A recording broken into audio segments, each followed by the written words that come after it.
Are you contradicting yourself in plain sight? It happens quite a bit, and I have a perfect example of exactly how tricky the human mind can be.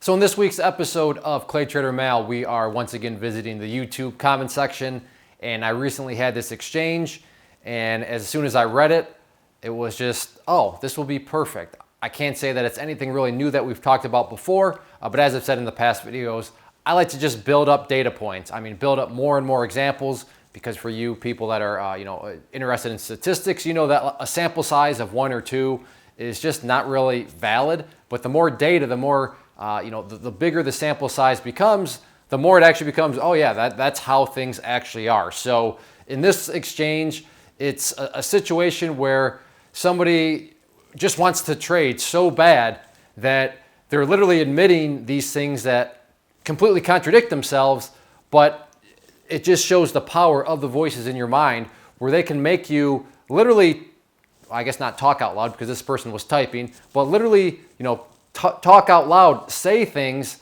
that don't make any sense, yet they just hide in plain sight. They just continue on, on their path, even though they're fully admitting to other people things that other people from the outside looking in, I'm sure you're going to notice that are just like, wait a second, that doesn't make sense. So let's get to this exchange again from the YouTube comment section. So this person asked me, what's the take profit and stop loss?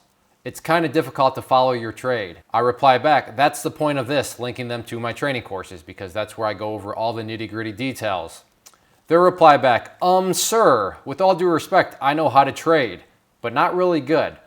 I just don't see where you put your TP and SL. TQ, I don't know what any of that means. SL, I'm sure stop loss. So did you catch it? Did you catch the just blatant contradiction that this person, due to the voices in their head, is doing a great job of masking in their own mind? With all due respect, sir, I know how to trade. Parentheses, just not that good. So then you don't know how to trade. Here, let's look at it like this. Somebody knocks on your door. Yes, I'd like to build your house. Oh, so you're a builder? Yeah, I know how to build. Well, I'm not really good at building, but yeah. So you don't know how to build because you're not really. Do you see where things get very gray? And here's a perfect example of, sir, I know how to trade. I'm not really good at it, but I know how to. Knowing how to trade is not buying shares, selling shares. If you know how to click a few buttons in your brokerage, that is not how to trade. And I'll give this person the benefit of the doubt. Maybe that's how they're defining they know how to trade, is they know how to operate their broker. Well, that's like the surface deep. That has nothing to do with how to trade at all. So don't let little things like, well, yeah, I know how to open my brokerage. I know how to read a support level. I know how to read a resistance level. So therefore, I know everything about charting, and I know where my stop loss order is on my brokerage. So yeah, I know how to trade. No, you don't. Those are little things that the voices in your head will latch onto and say, the greed voices. The greed voice will say, yeah.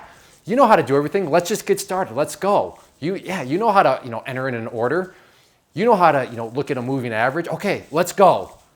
So the question for you is, are those greed voices, are they latching onto anything that when you step back and say, I'm kind of contradicting myself. I'm kind of being like the one person that says, I know how to trade. I'm not really good at it. Then you don't know how to trade. You can't have it both ways. So just one of those things to be wary of. As I've always discussed, the voices can be very tricky. They can be very cleverish in their ways. So just be on the alert for it. I'm not saying that you are currently suffering, but maybe you know somebody else does, that you can politely say, hey, do you ever really kind of stop and think about your philosophy on things, your logic on things? Because it's it's quite self-contradictory. So be aware of it. Don't let it happen. And as sneaky as it can be, if you're aware of it, which is the point of these videos, then you can do a much better job at being proactive against it. So as always, run a self-audit on yourself and make sure that you're not self-contradicting yourself, especially out in public when you're communicating with others, because that gets kind of embarrassing.